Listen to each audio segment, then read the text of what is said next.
I thought I knew Michael, my husband of 5 years, but his obsession with luxury items was like a slow poison seeping into our lives.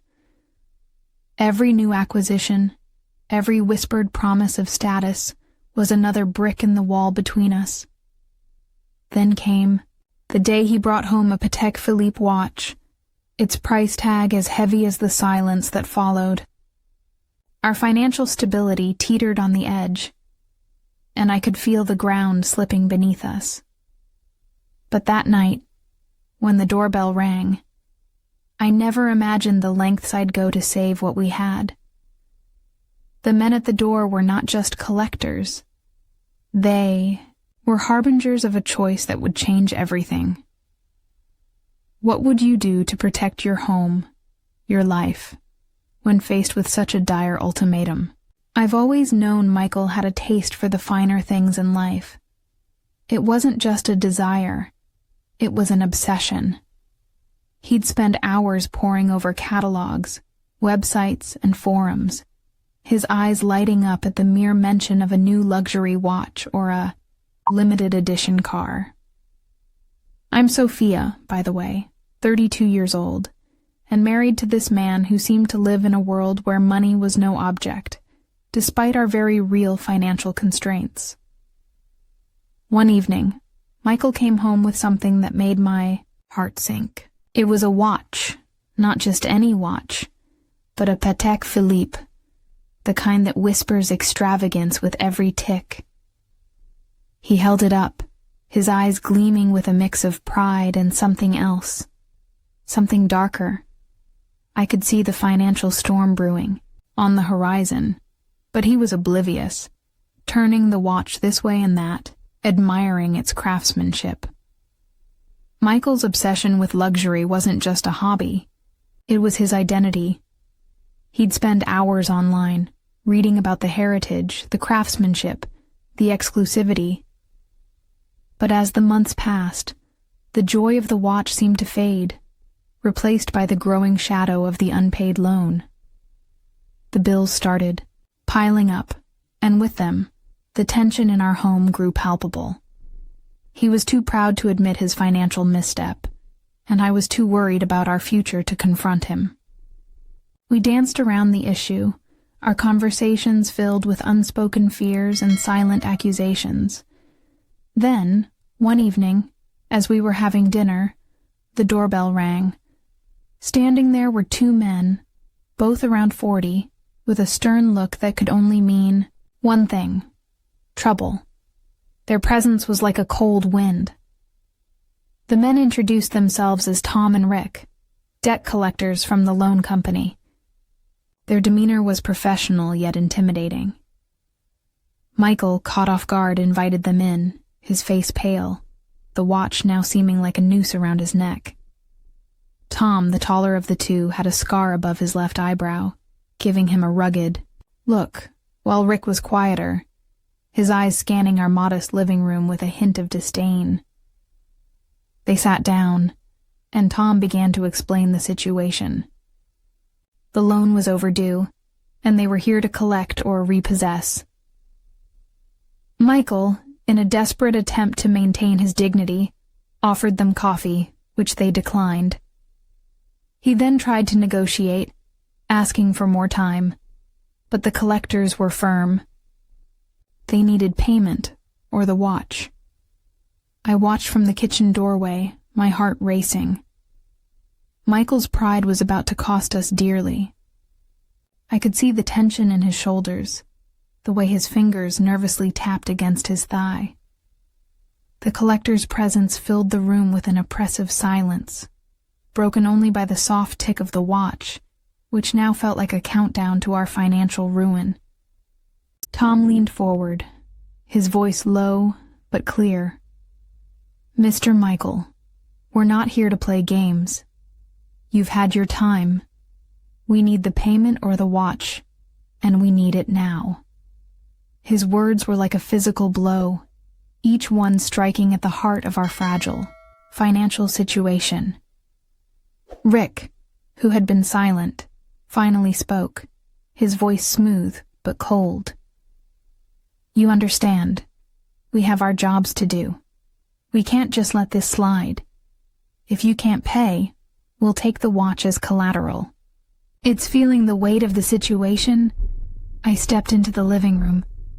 Michael was still arguing, his voice rising in pitch, a mix of desperation and defiance in his tone. I approached Tom, the more talkative of the two, and asked if there was another way to settle this. His eyes met mine, a flicker of interest passing through them.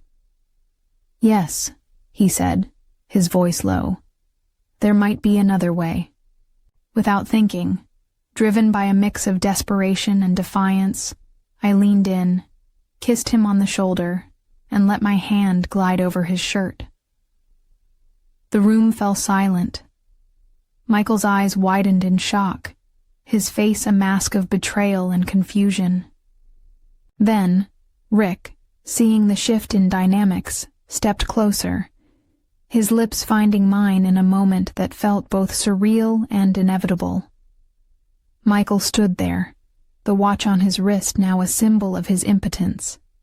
He didn't move, didn't speak, just watched, as I betrayed him in the most intimate way, all for the sake of keeping our home from financial ruin.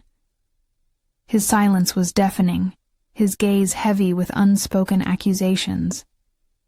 The air was thick with tension, the kind that could snap at any moment. Tom's hand found its way to my waist, pulling me closer, his touch both a promise and a threat. Rick's kiss deepened, a silent agreement passing between us, a pact sealed with an intimacy that was both thrilling and terrifying. I could feel Michael's eyes on me, his presence like a storm cloud over this twisted tableau. My heart pounded, in my chest, not just from the adrenaline of the moment, but from the realization of what I was doing. This was no longer just about the watch or the debt. It was about survival, about playing a game where the stakes were higher than any of us had anticipated. Tom whispered something in my ear, his breath hot against my skin, suggesting a way out that didn't involve losing everything. His words were a lifeline, but at what cost? Michael's face was a study in conflict, his pride battling with his need for resolution. The watch, once a symbol of luxury and status, now lay forgotten on the table, its ticking a reminder of the time. The atmosphere in the room was thick with tension and betrayal. Michael, still silent, watched as I continued with Tom and Rick. His face was a mask of confusion, hurt, and something else. Perhaps a realization of how far he had pushed us with his obsession. After what felt like an eternity, Tom and Rick stepped back, their expressions unreadable. "We'll consider this matter settled for now," Tom said, his voice devoid of any warmth. They left, leaving behind a palpable void. Michael finally spoke, his voice barely a whisper. "Why, Sophia? Why did you do that?" I looked at him, the man I once loved, now a stranger in his own home. "Because you wouldn't let go of that watch, Michael. You chose it over us." My words hung in the air, heavy with the weight of our crumbling marriage. He shook his head, his eyes searching mine for something I couldn't give back. I didn't realize," he stammered, his voice breaking. "I thought it was just a watch, Sophia. I didn't know it would cost us everything." The room seemed to shrink around us, the walls closing in with the gravity of our situation. "It's not just about the watch, Michael. It's about what it represents. Your obsession, your disregard for our reality. You've been living in a fantasy, and I've been left to deal with the consequences." Michael's gaze dropped to the floor, his shoulders slumped. "I'm sorry," he whispered. But the words felt hollow, too late to mend the rift that had grown between us. I moved closer, the distance between us feeling like miles. Sorry doesn't fix this, Michael. It doesn't erase the debt, the collectors, or what just happened. My voice trembled, the reality of my actions hitting me like a wave. I did what I had to do to protect us, to protect our home. He looked up, his eyes meeting mine, filled with a storm of emotions. I know, he said, his voice steadier now. But at what cost, Sophia? At what cost? The question lingered, unanswered. The days that followed were a blur of arguments, silence, and cold shoulders. Michael's pride was shattered, and so was our relationship. I began to live my life as if he wasn't there, going out, meeting friends, spending money without consulting him. He, on the other hand, withdrew into himself, the watch now a constant reminder of his failure. One evening, after a particularly heated argument, I decided I had had enough. I packed a bag, ready to leave. Michael watched me, his eyes hollow. "You're leaving me for what I did?" he asked, his voice breaking. "No, Michael," I replied, my voice steady. "I'm leaving because you never really saw me. You saw only your desires, your needs. I'm not just a means to an end." I stood there, the weight of my decision heavy on my shoulders. Michael's face was a mask of pain, his eyes searching mine for any sign of reconsideration. But I had made up my mind. The door was open, my path clear, yet something held me back. As I turned to leave, Michael's hand reached out, not to stop me, but to touch the watch on his wrist, now a symbol of everything that had gone wrong between us. "Sophia, please," he whispered, his voice barely audible over the ticking of the watch. "Can't we try to fix this?" I paused, my heart aching with the complexity of our situation. "Fix what, Michael? The trust? The respect?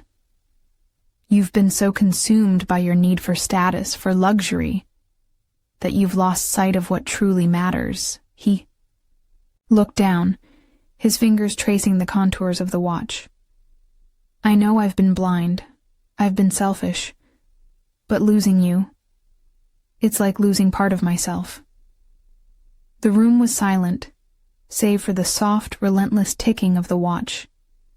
I took a deep breath, the air thick with the scent of our shared history. "Michael, it's not just about the watch or the debt. It's about us, about how you've treated our life together as if it were just another luxury item to be admired and then neglected when something new caught your eye." I walked out, the door closing with a finality that echoed through the empty house. Michael didn't follow.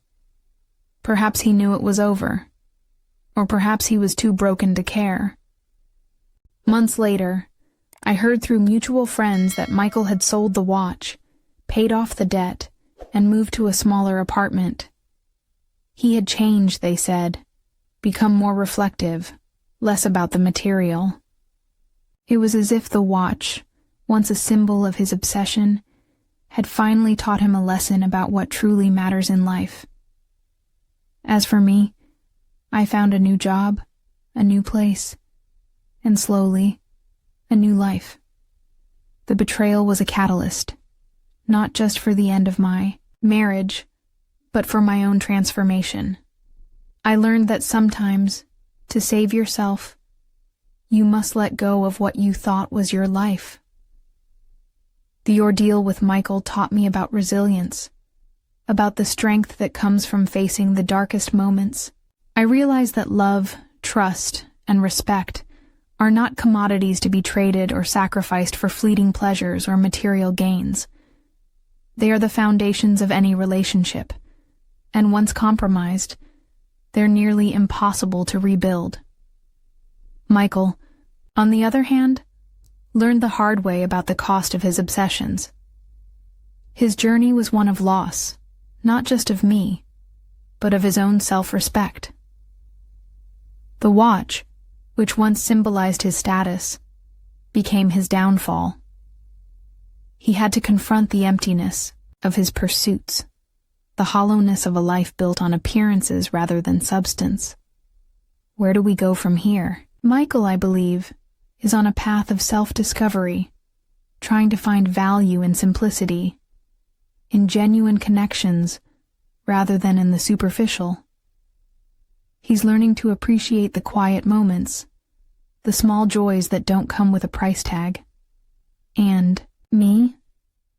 I'm moving forward not with bitterness, but with a newfound clarity. I've embraced a life where my worth isn't measured by what I own, but by who I am and how I treat others. The lessons from our past have shaped me, made me stronger, more aware of my own needs and boundaries. In the end, both Michael and I learned that life. Don't forget to subscribe, like, and comment if you enjoyed this story. This will help us create more engaging stories for you.